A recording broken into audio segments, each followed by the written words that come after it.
मेरा मतलब है हमारे साथ हंसते रहे इस पैरोडी में। पैरोडी बनाने से पहले हमें यह महसूस हुआ कि फिल्म बनाना तो मुश्किल होता ही है, लेकिन उसे बिगाड़ना बहुत आसान होता है। लेकिन बनाते वक्त हमें यह मालूम पड़ा कि पैरोडी बनाना फिल्म बनाने से ज्यादा मुश्किल होता है। हमारा एक एपिसोड देखकर इसी पैरोडी का मशहूर एक्टर कमला हासन साहब ने मुझसे कहा कि कॉलेज के जमाने में हर स्टूडेंट उस वक्त की हिट फिल्म को लेकर उसकी पैरोडी बनाने की कोशिश करता है, लेकिन बड़े होने के बाद उनमें से अगर कोई इस इंडस्ट्री में आता है तो वो पैरोडी नहीं बनाता, क्योंकि वो अपने सीनियर्स की रिस्पेक्ट करता है। रिस्पेक्ट अपनी जगह, फॉल्स रिस्पेक्ट अपनी जगह। रिस्पेक्ट जायज है लेकिन फॉल्स रिस्पेक्ट नहीं। हमने सोचा पंगा ले ही लिया जाए। शुरुआत में हमने एक बड़ा पंगा लिया, मुगले आजम। इस फिल्म में एक सीक्वेंस है जहां तानसेन साहब गाना गा रहे हैं और सलीम अनारकली रोमांस कर रहे हैं।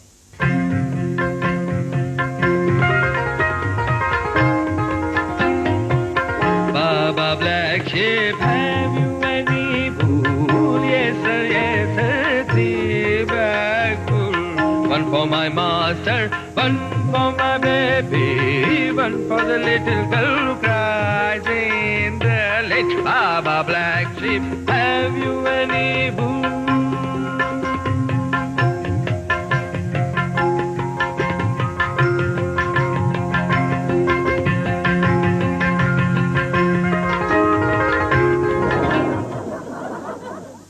ये क्या कर रही हो एन?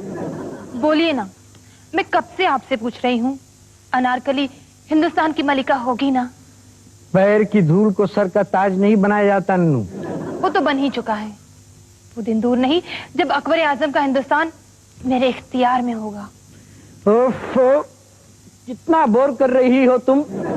हिंदुस्तान के इंसानों की तकदीरें मेरे गेसों के हल्के में खिंच जाएंगी।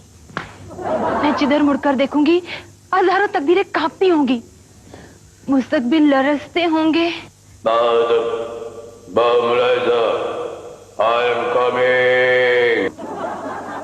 I am going.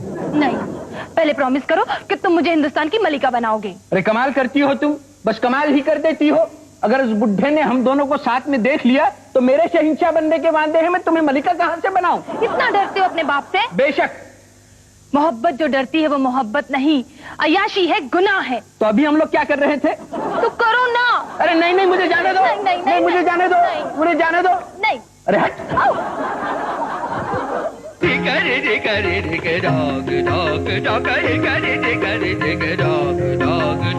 Mouse up and the clock, clock, clock. Mouse went up the clock, clock, clock. He carried dog, dog, dog. He carried dog, dog, dog. He carried dog.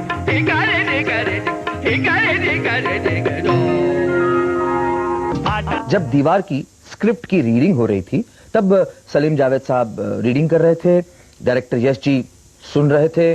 वहां पे इस फिल्म के producer Gulshan Rai साहब भी मौजूद थे और यश जी के सारे असिस्टेंट्स भी।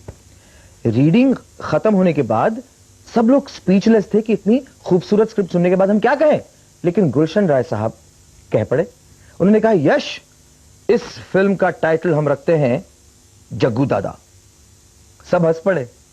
अगर दीवार का टाइटल जग्गू दादा होता तो हमें इसकी पैरोडी बनाने की जरूरत ही नहीं होती।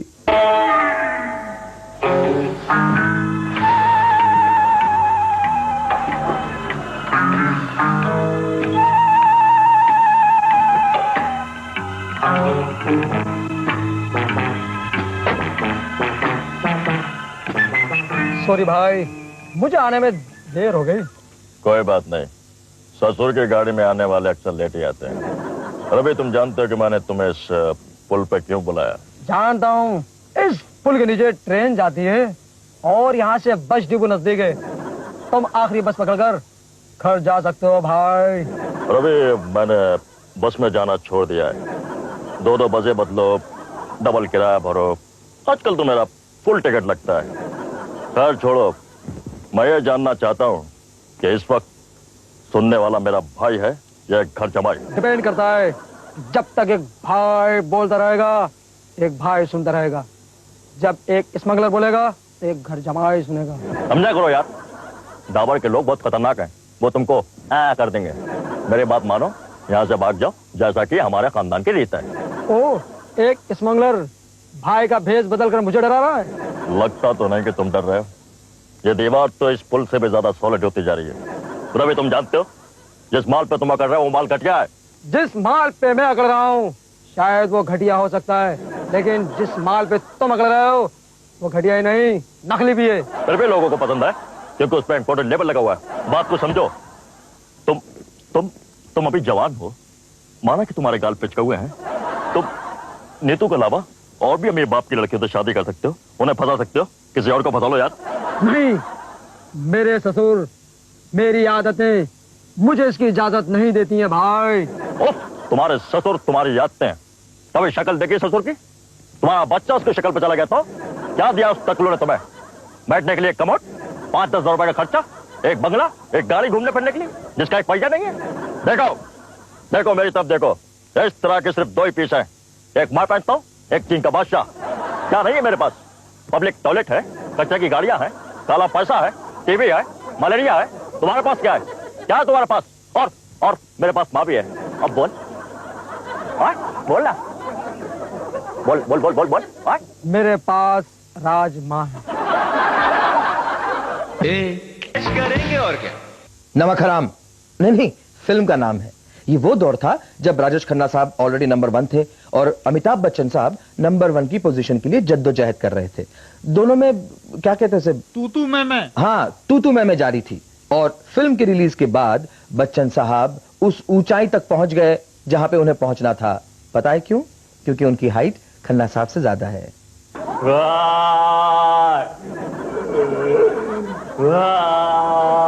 अरे तो क्यों रो रहा है रे? तुझे तो ठीक से रोना भी नहीं आता। देख, मैं तुझे बताता हूँ कि सुपरस्टार्स किस तरह रोते हैं।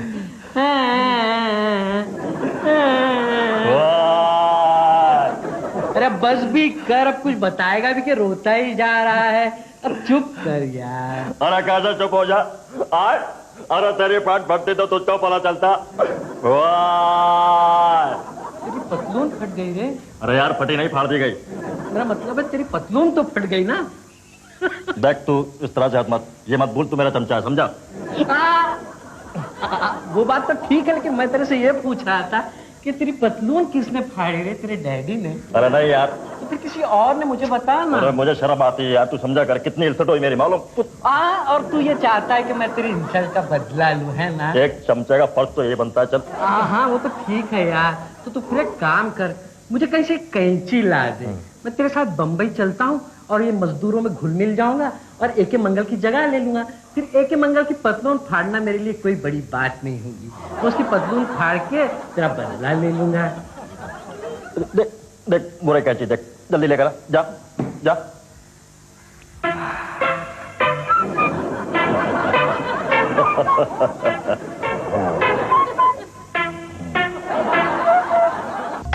इंडस्ट्री के लायन को, यानी कि अमिताभ बच्चन साहब को, अगर बच्चन साहब की इतनी सारी फिल्में हिट ना होती और वो इतने बड़े स्टार ना होते तो हम हमारी 1, 2, 3 के इतने सारे एपिसोड्स कैसे बना पाते?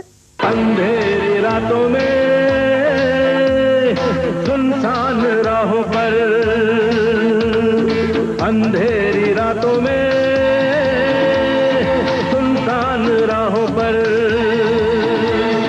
हर जुल्म मिटाने को एक मसीहा निकलता है, जिसे लोग शहंशाह कहते हैं। साहब, घोड़े नाच उठे सुन के। हमने इस फिल्म की टाइटल से इंस्पिरेशन ली, क्योंकि हमने टाइटल रखा मेरा गाउन मेरा ड्रेस।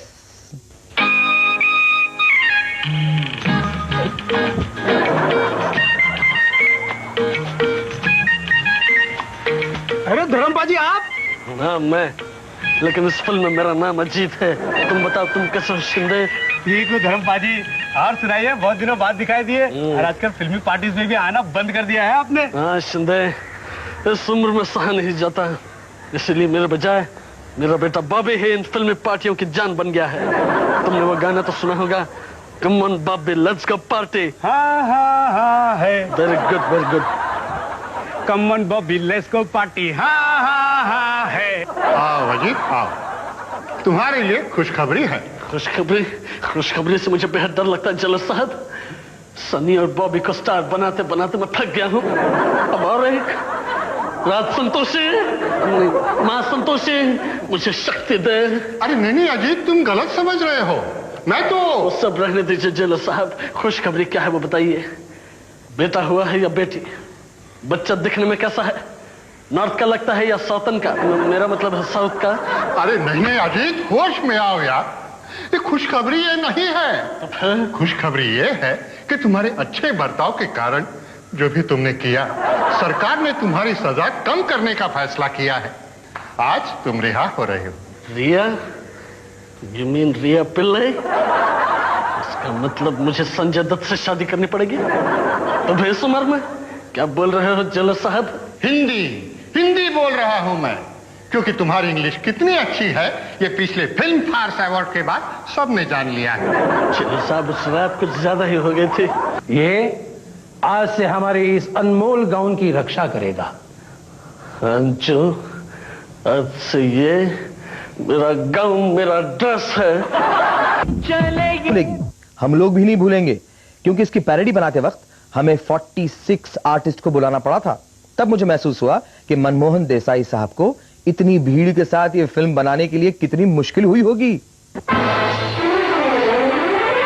जान जानी जनार्दन तररम पम पम पम पम, जान जानी जनार्दन तररम पम पम पम पम। साहिब ने बुलवाया, हाजिर हूँ मैं आया, हूँ यारों का मैं यार, दुश्मनों का दुश्मन, दे धनाधन। जान जानी जनार्दन, ओ जान जानी जनार्दन। हीरोइन से टकराया, हीरो को गुस्सा आया, हो यारों का मैं यार, दुश्मनों का दुश्मन, मत धनाधन। ये सीरियल बहुत पसंद करते हैं, लेकिन शायद उन्हें इसके 1-2 एपिसोड देखकर थोड़ी तकलीफ हुई होगी। लेकिन क्या करें साहब, humour is after all humour. और जब भी कभी वो मुझसे मिलेंगे तो मैं उन्हें वही कहूंगा जो मरहूम लक्ष्मीकांत जी उन्हें कहा करते थे, रात गई बात गई जिसका नाम सुभाष गई।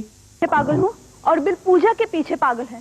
ये कैसे उलझी हुई स्क्रिप्ट है जिसमें सिर्फ उत्तम और आनंद वाले गीतों का ही गिफ्ट है।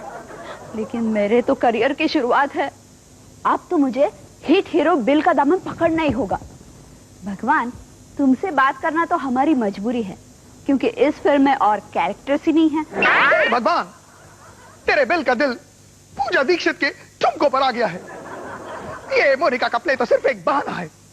इसके जरिए पूजा को पाना है और उसके बाद उसके साथ एक रोमांटिक गाना गाना है। हे भगवान, ये कैसी लव स्टोरी है जहाँ सारे पागल हुए जा रहे हैं। पब्लिक भी है कंफ्यूज कि किसने किसको किया चूज। पता नहीं क्लाइमेक्स में किसका उड़ने वाला है फ्यूज। अगर बिल हो गया मुझसे जुदा तो हीरो बनेगा बुढ़ाओ फिदा। बुढ़े में जवानी जगाता है यही, पेंटर को डांसर बनाता है, मीठी मीठी गालियां सुनवाता है यही, वाता है यही। दिल तो पागल है, दिल दीवाना है, दिल तो पागल है, दिल दीवाना